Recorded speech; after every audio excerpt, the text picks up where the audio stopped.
listening to The Motherhood Experience, a podcast where you are part of the conversation with moms, for moms, and by moms. Let's jump into this episode with me, your host, Val Kleppen. Well, hello and welcome to the Motherhood Experience podcast. You are in for such a treat today. The guest, whose name I'm probably going to say funny because I'm American and I say things funny, but Raquel Devillé is our guest today. She has not only a fascinating motherhood journey, but her motherhood led her on this incredible path to her current career and focus in life today. We talk about neurodivergence. We talk about all kinds of different therapies, and we talk about how she discovered ways to self-regulate that are helping hundreds and even thousands of people across the world today.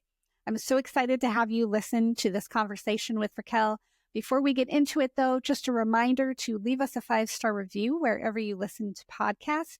Follow us on Instagram, Facebook, and YouTube. And anytime you see a post for us, whether it's a podcast episode or a little snippet of day-to-day life, please feel free to interact with us. Click that little thumbs up, heart, share icon, whatever it is that speaks to you that day. We really appreciate it. It helps the algorithm to realize that we are legit, and it helps us get in front of other moms who need encouragement. So thank you so much in advance. And now, I'll tell you, this conversation was so fascinating. I mean, even across the time zone differences, I was so grateful that we were able to connect and make it work. You are probably going to listen to this episode more than once, and you probably know someone who, when you hear this episode, you'll think, oh my goodness, my friend, insert name here, needs to hear this episode. Send it to them. It's incredible. It's fascinating. All of the resources are linked in the show notes. You can find that on our website or in the description of every episode, no matter where you listen to the podcast. So here is this incredible conversation with Raquel Devillé. Welcome, everyone, to the Motherhood Experience podcast. I am so excited to be joined by Raquel today. I know that her motherhood journey has sent her on an incredible path that we will be uncovering today in our conversation. Raquel, welcome to the show. Hello, Val. Thank you so much for inviting me to your show. I'm very, very happy to be here. Yes, I'm so excited to hear all that you have to share. And we start every episode with ages of kids and stage of motherhood you're in. So why don't you share that with our audience today? So I don't know what is the stage of motherhood, but my kids are, my daughter, she's 17, and my son, he's 15 years old. So they are kind of big. They are teenagers. Yeah. Yeah, and it's not hard. It's not hard. Oh, I don't find it hard. I love hearing that. Let's say that you're in the adventure stage where every day could be a new adventure. Okay, thank you. Yeah. So one of the questions that I ask a lot of our guests is, was motherhood always a dream of yours? Was it something that you looked forward to? No, not really. So I never thought about having kids. So it was not like a dream, like being married or having kids. So it wasn't. It was like my mother's dream. So all she wanted was for me to have kids. But I wasn't really into it because I think it has to be done properly. So it's a big responsibility. It's a human being or 2 human beings in my particular case that you are putting there in the world. And I don't know, for me, it's important to do it like seriously. Like if I do it, I need it to be well done. So before meeting my husband, the father of my kids, I haven't found someone that could be like a father for my kids. So I didn't think about it. Then when we met, he told me, yeah, I want to have kids. And I told him, okay, fine. And with him, it was fine. But that's because it's with him. Otherwise, it wasn't really something that I thought about. Yeah.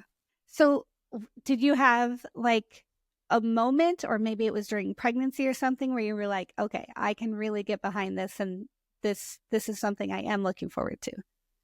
Then it came naturally. So it was like it's part of life, like of evolution and life evolution, my own life evolution, and it's natural, like for human beings to have kids. So yeah, so once we decided that we were going to have kids, then I got pregnant. It was kind of easy, and then pregnancy was awesome. It went, I never vomited or got sick or anything, so it was really an awesome experience. Oh, wow. The first one, I used to laugh a lot, and I used almost to choke laughing because of the hormones. It was very funny.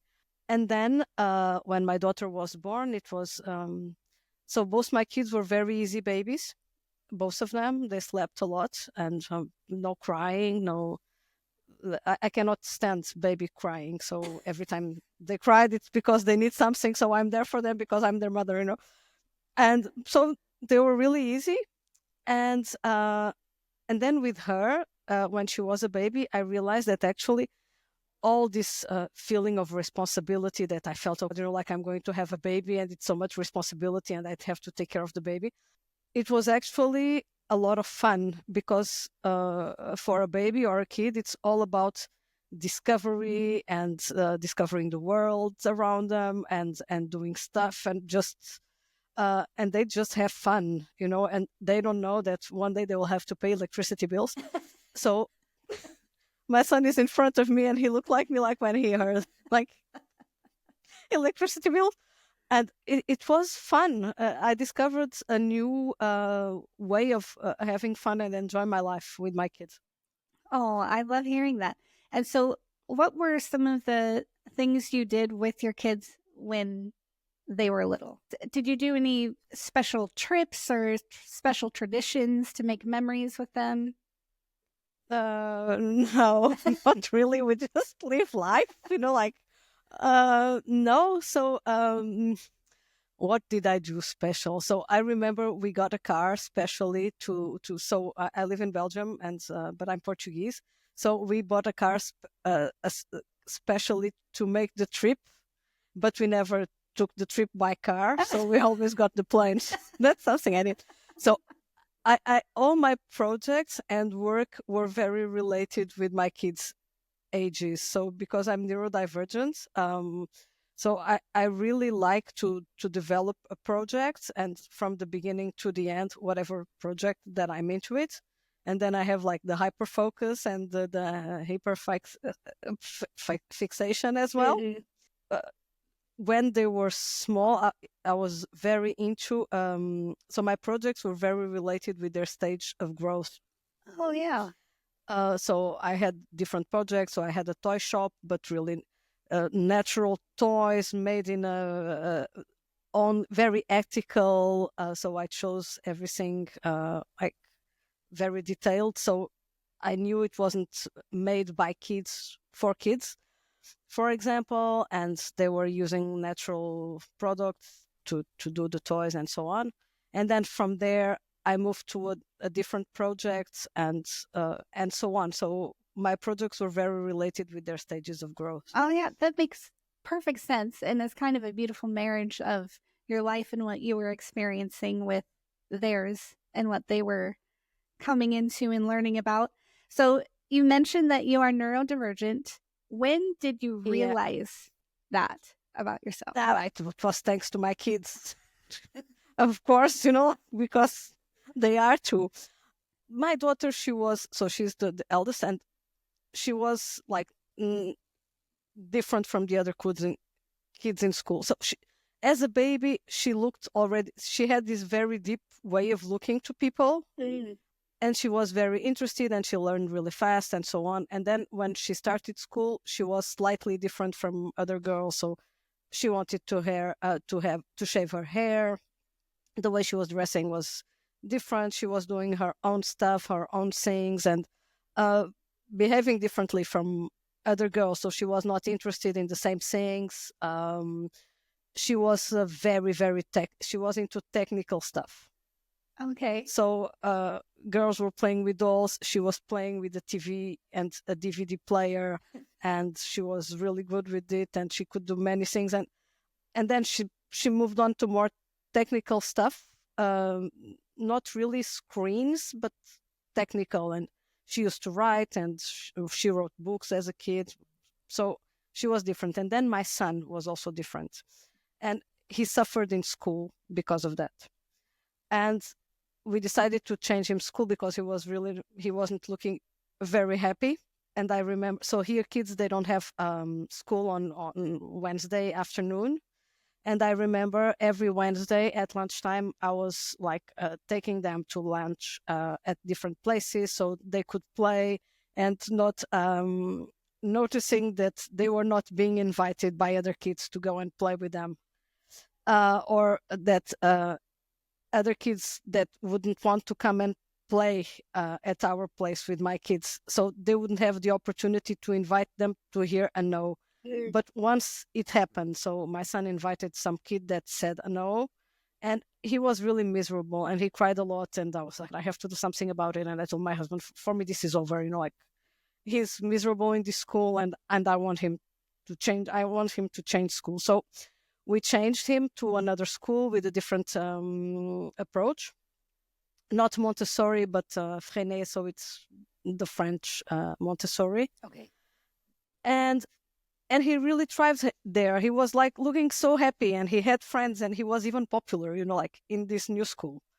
And then my daughter was like, oh, I want to go there too, because they have this a different approach. And she had to do research, and she was very young too, like 10 or 11. And she wanted to do research in a specific subject and so on. So we moved them schools. And it's when I realized that they were neurodivergent, because the school told me. Then so was I, because then I started to make connections. I'm talking a lot, right? Which is fine. You have a lot to share. And Okay. And there was, I wanted to uncover that journey of how you came to discover that you were neurodivergent, because you connected the dots from seeing different patterns and things in your own children. And what about your husband? But of course he is too. So it's but so we are all neurodivergent, and and if we think the rest of the family as well, and since we know it, we manage it really well. So I started to do a lot of research. I totally changed again my line of work. So I used to be a human resources manager, and then I got specialized in health and safety, occupational health, ergonomics. And when I came here after pregnancy, I totally lost my self-confidence. And that's why I started different projects, because I couldn't go to a job interview. I cannot do this. Oh, wow. So I started my own journey as an independent, and with my own business. And from there, we started to make connections, and I started to do a lot of research. I became a therapist, and we started to adapt everything in our life to the way we function. So we even changed house. And life got much easier and better, and now we are okay. And my kids now, they are teenagers, and they are happy. They seem happy. Yeah. So this is so interesting to me, because the term neurodivergent itself can mean so many different things depending on the individual. So when you're talking about it with you and your children, what specifically does that term cover for you guys? I use neurodivergent. I could also use atypical.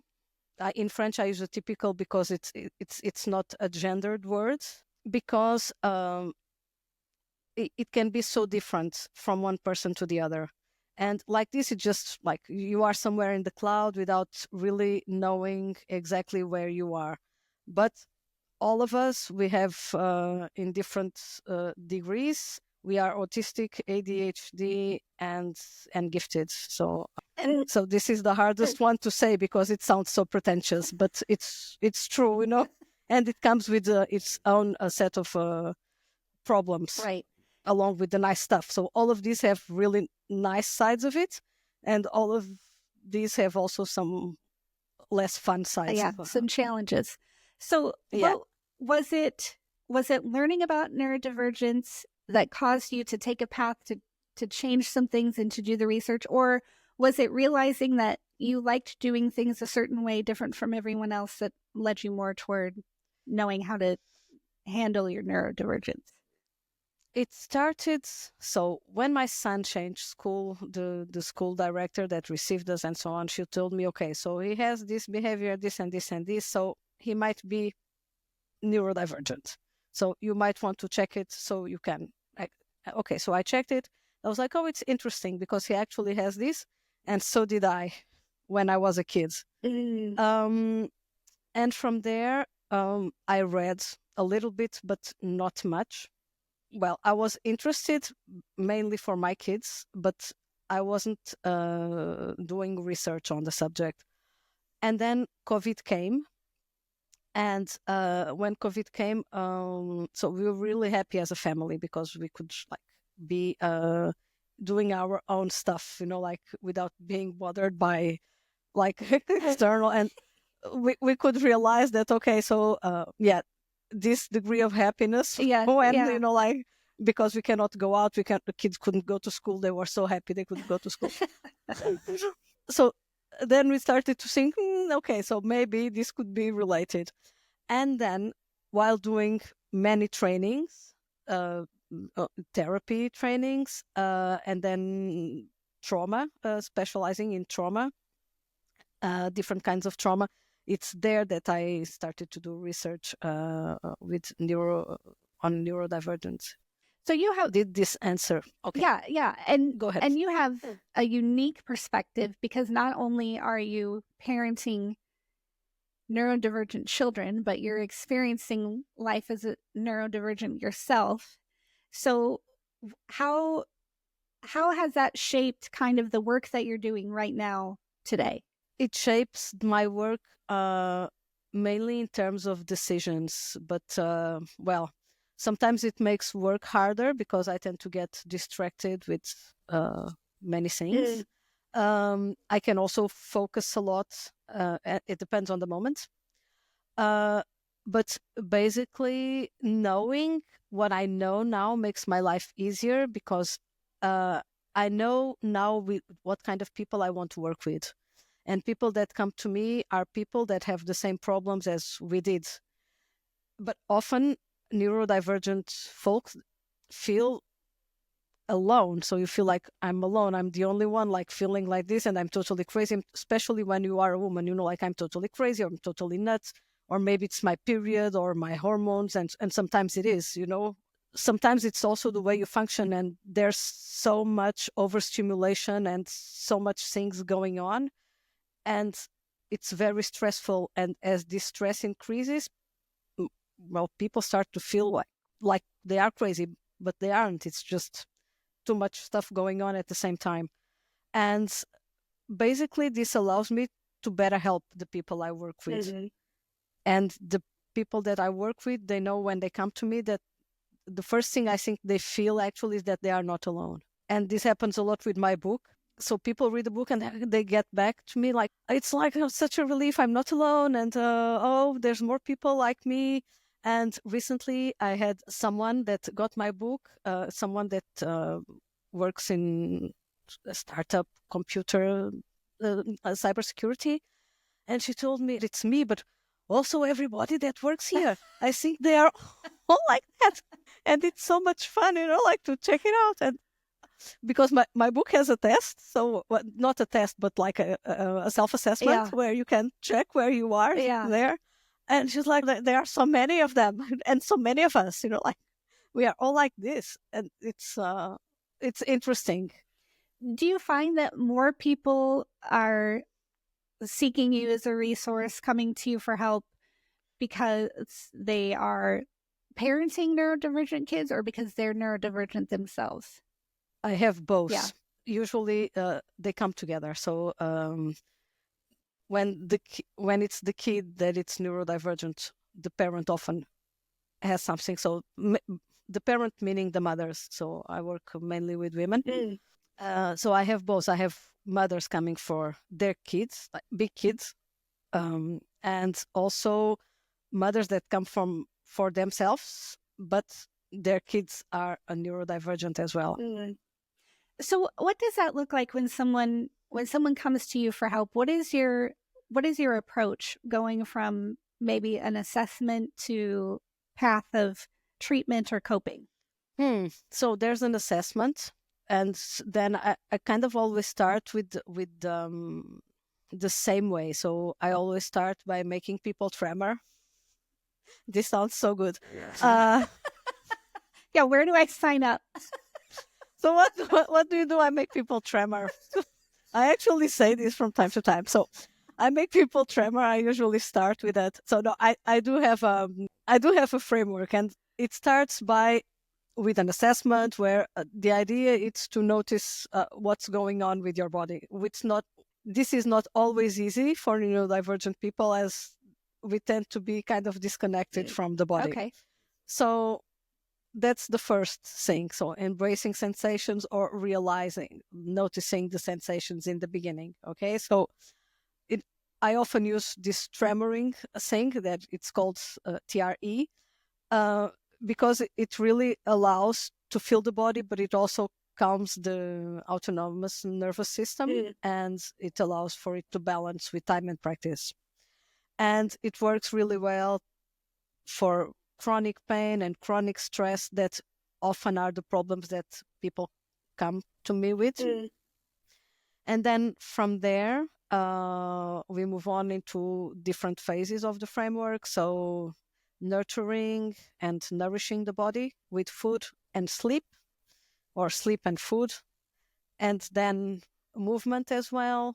And in the end, you can calm down and connect more with your body, and then observe what's going on, check for differences, noticing differences since you've started, and overcome the things that you haven't yet. So in order to recover, okay? And from there, you move on to just practice, and this practice can be different things. I use different techniques, and this depends from one person to the other. So even if the beginning it's kind of common for most of my clients, then the evolution it's different from one person to the other. So it's personalized, and then from there, with practice, things start to go much easier, so people can stabilize and then move on their own. Yeah. And be independent from me. Yeah. So if they come back, and often they do, it's just for fun of practicing. So really, you're equipping people to tune into themselves, self-regulate, depending on their experiences, their surroundings. That's fascinating. Yeah. So how did you come to this? Basically, it's the techniques I use. So everything is somatic with the body, and it allows.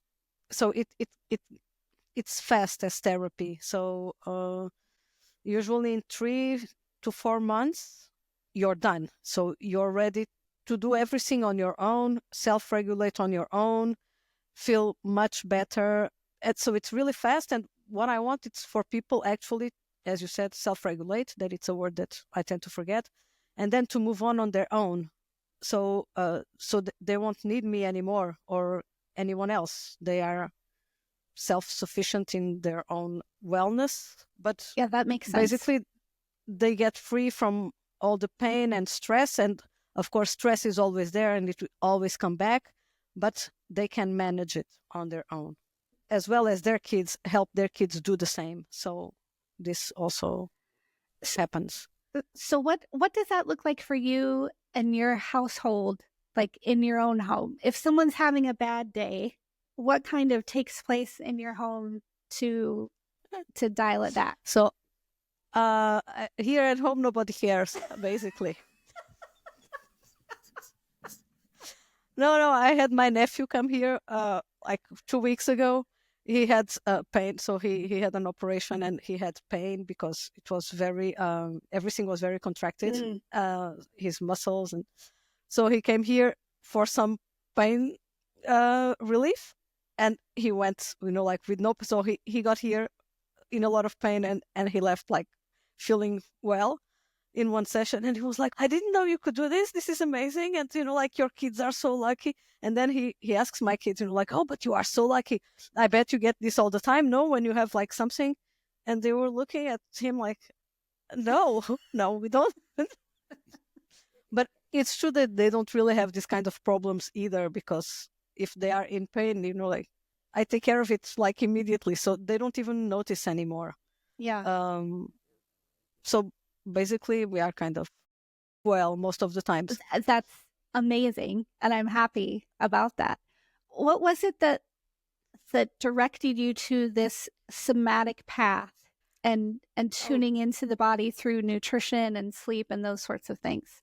So nutrition started when I was pregnant for my son. I had pregnancy diabetes. Mm-hmm. And it really stressed me out, because my father had type 2 diabetes, and my grandparents as well. So he was born, and then I went to the doctor to check how it was. And the doctor told me, listen, you have like 2 factors that can increase the possibilities of having diabetes type 2 later in life. One is like being overweight, and the second one is smoking. And I was like, no, not diabetes type 2, because I saw what it did to my father, and it really terrified me. Mm.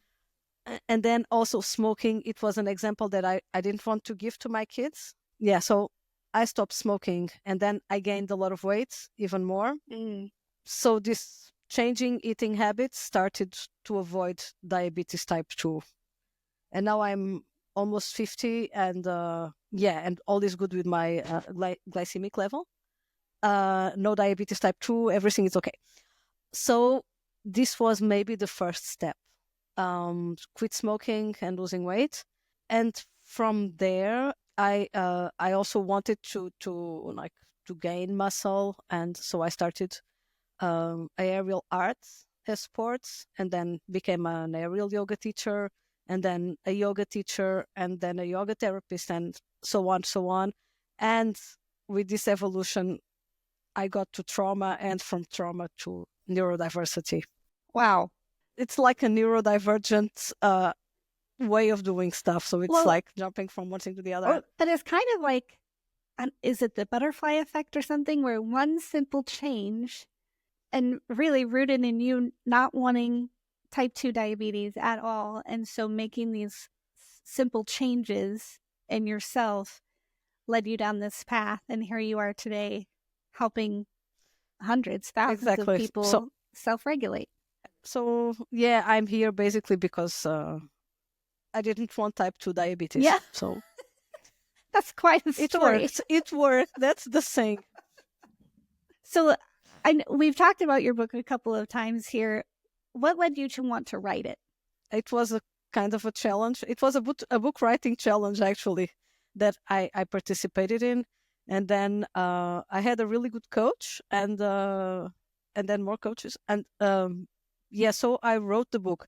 But basically, with time, my different activities, so I added like different layers, and it became a little bit too complex for just one person. Mm. So I wanted to simplify. So I started to simplify, like removing layers and so on. And this book, basically, it's a way of getting organized. And so it really made me focus. It really made me create my own framework for working with people. So I have like a logical step process. And it came from my personal need of organization, I would say.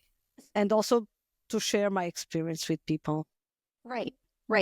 Did you enjoy writing the book and having that finished product?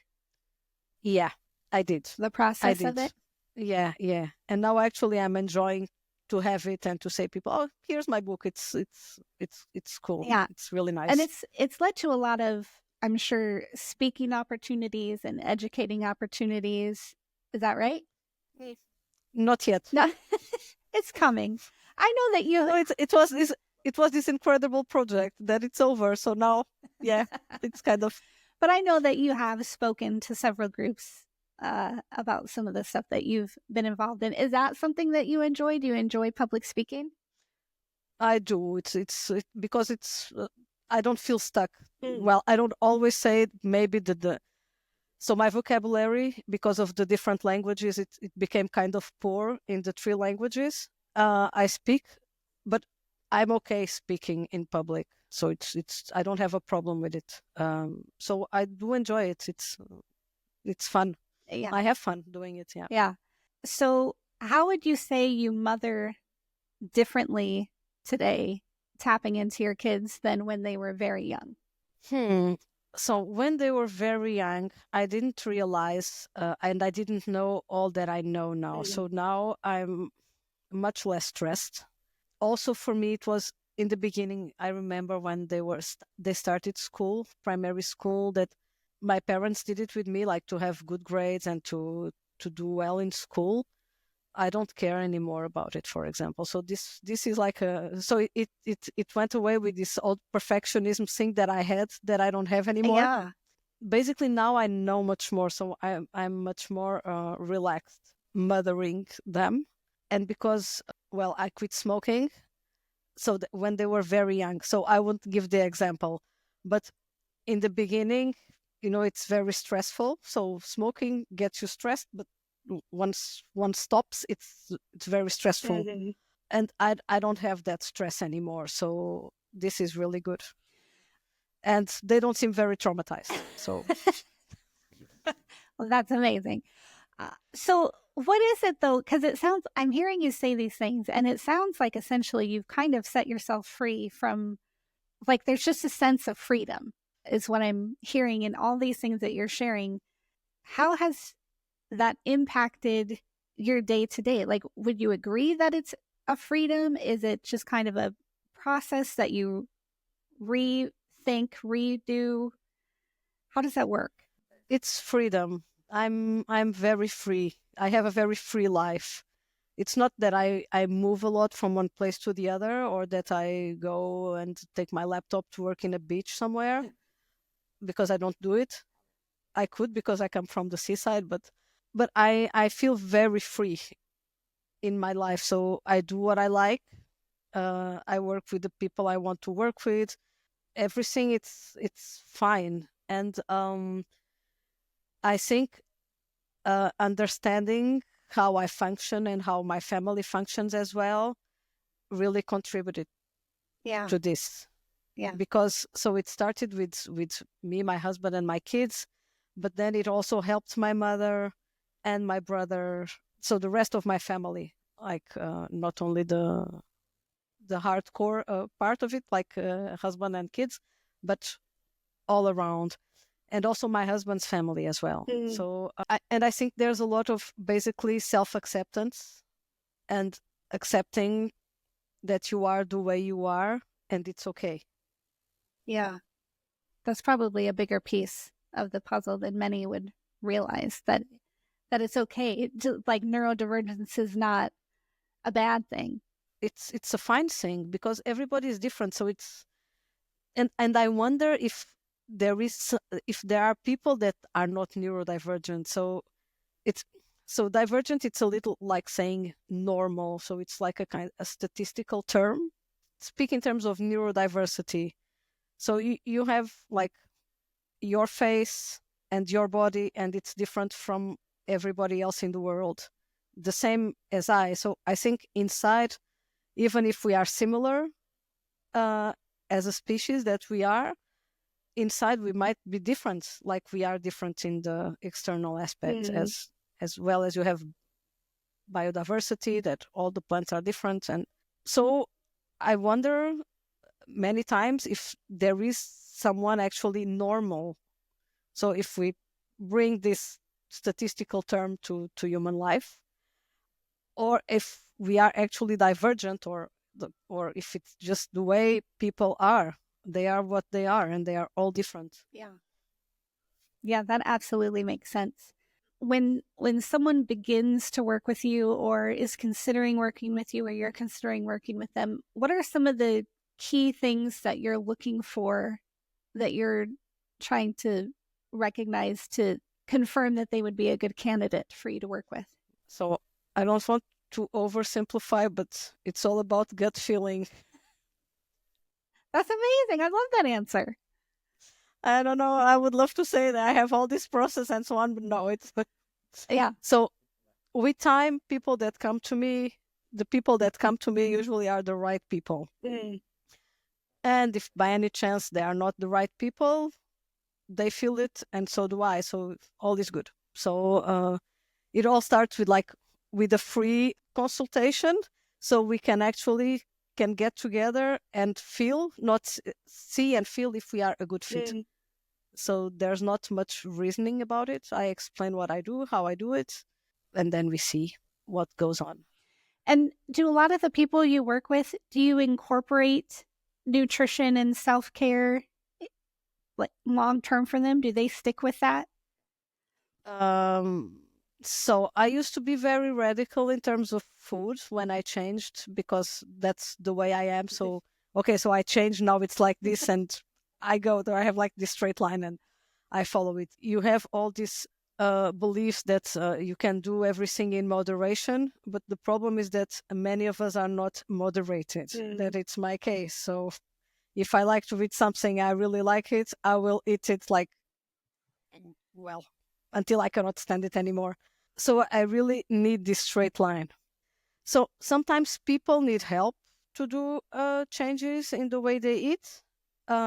Sometimes they want to change, sometimes they don't want to change.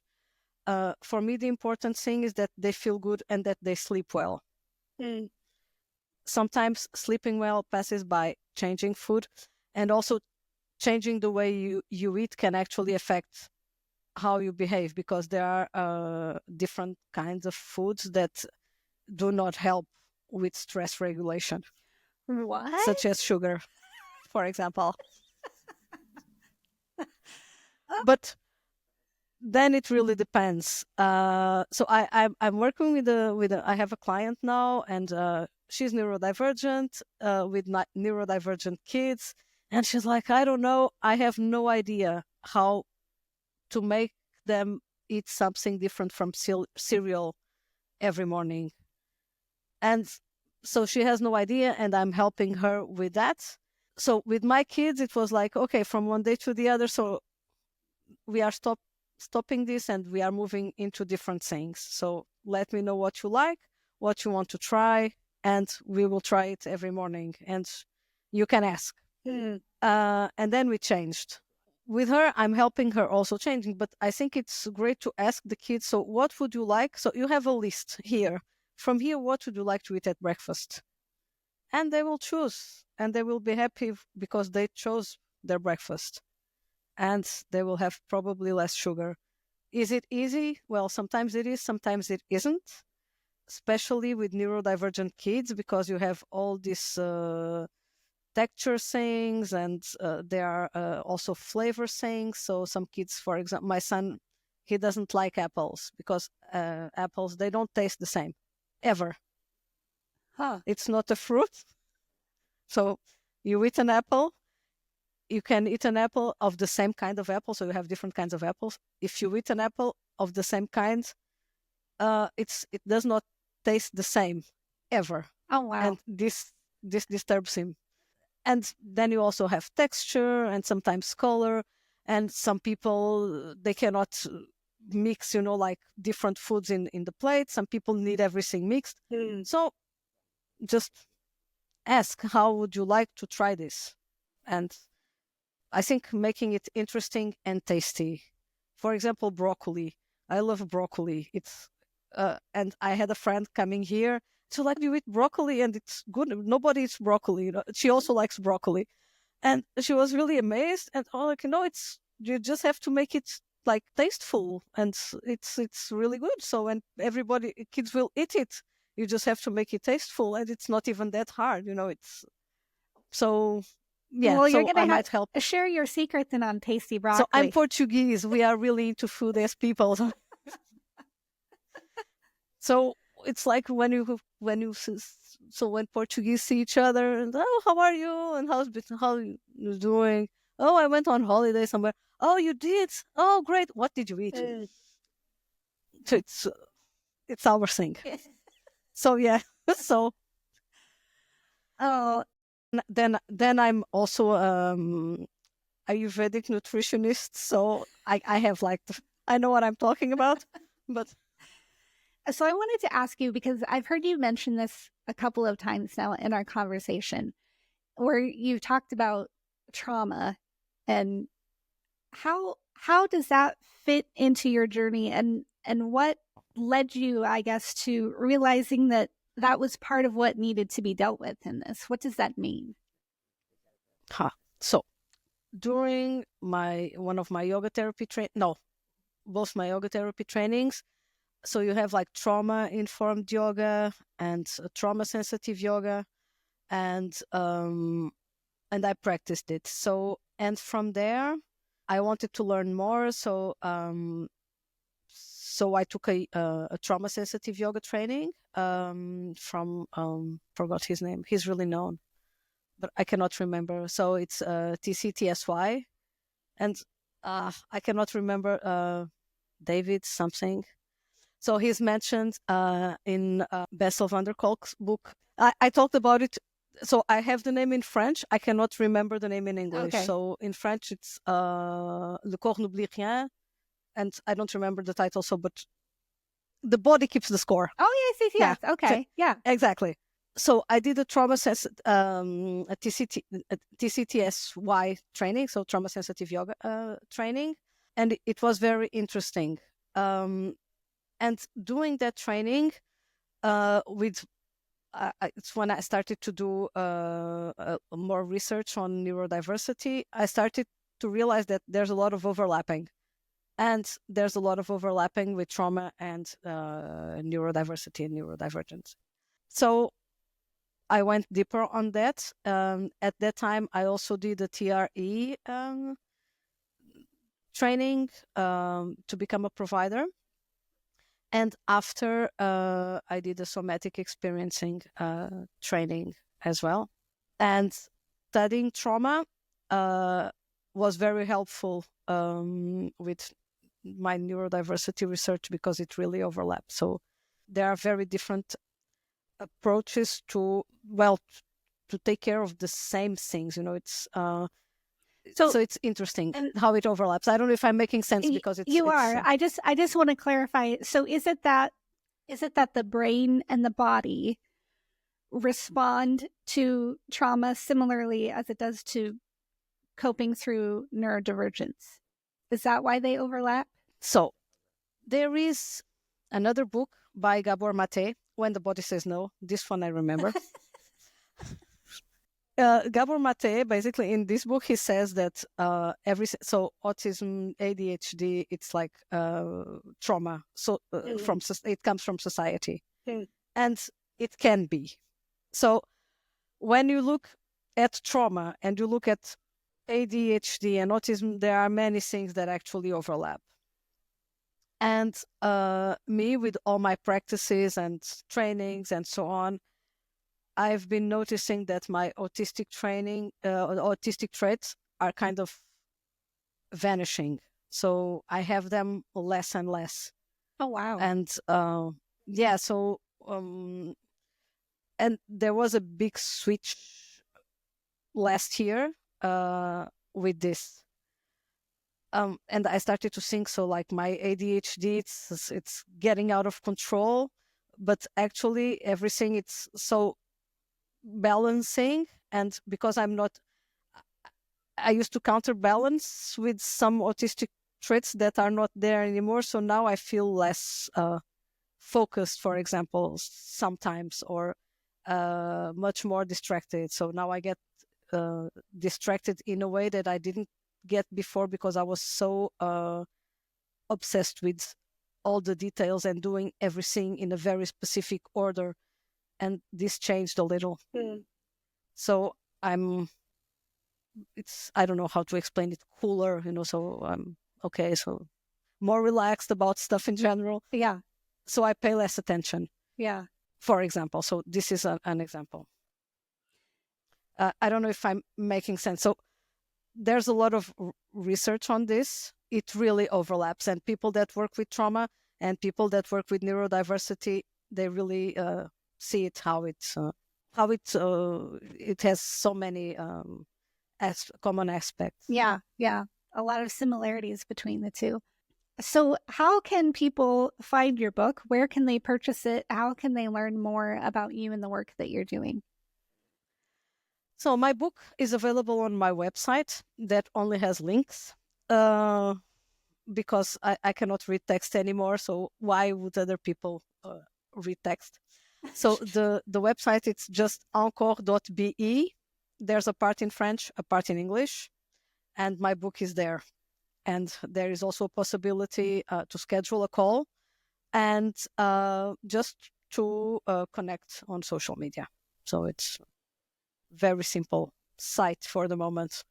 And maybe before we wrap up here, you're in Belgium. I'm in the middle of the United States right now. My listening audience is primarily in the United States. How would you encourage them to, like, what first steps would you say if they realize that they're neurodivergent, or if their children are neurodivergent, or both? What would you say some first steps that you can encourage them to make today? I would say to explore somatic techniques. So there are different ones, very interesting. So in my book, I do have a list of different things people can try. So I have different exercises, but also the techniques that I use. So I think breathing, it's one of the best things ever because it's natural, it's free, and everybody does it. And it's very, very powerful, even if we don't often pay attention to it. Also, we tend to think and to believe that we all know how to breathe because we all do it, but we don't. And as a former smoker for many years, I really noticed a difference, like from dysfunctional breathing pattern to a functional breathing and using breathing techniques. So breathing, it's really good, and it's very easy. You can find videos on YouTube to learn how to breathe.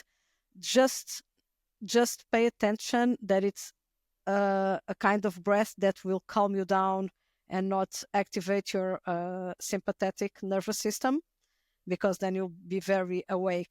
We have two branches in the nervous system, autonomic nervous system: sympathetic, parasympathetic. Sympathetic, it's all about movement and action. Parasympathetic is rest and digest. So and when you breathe, when you do breathing exercises, if you want to calm down, you really have to be sure that it will calm you down, because it can get you ready for action and for physical practice. And so it's important to know that. But breathing, for me, it's the first step. Then there are different approaches, very interesting. So TRE, this tremoring thing I talked about, it's really, really good. And I've been having really great results with neurodivergent folks. It's really good to self-regulate and regulate stress. And then you have all the other techniques I talked. So somatic experiencing is really good. Trauma sensitive yoga and yoga. Yoga is good. I like more dynamic kind of yoga. I really need it. But there are different styles, and it's not about posting photos on Instagram. It's about like practicing. And often with yoga, there is also a breathing practice. No, it's true. A lot of people think that yoga is just Instagram, but it's not. It's a very interesting practice, even for neurodivergent folks. But you have to explore, because there are so many different styles and so many different options. Mm-hmm. Somatic experiencing is really good too, and primitive reflexes as well.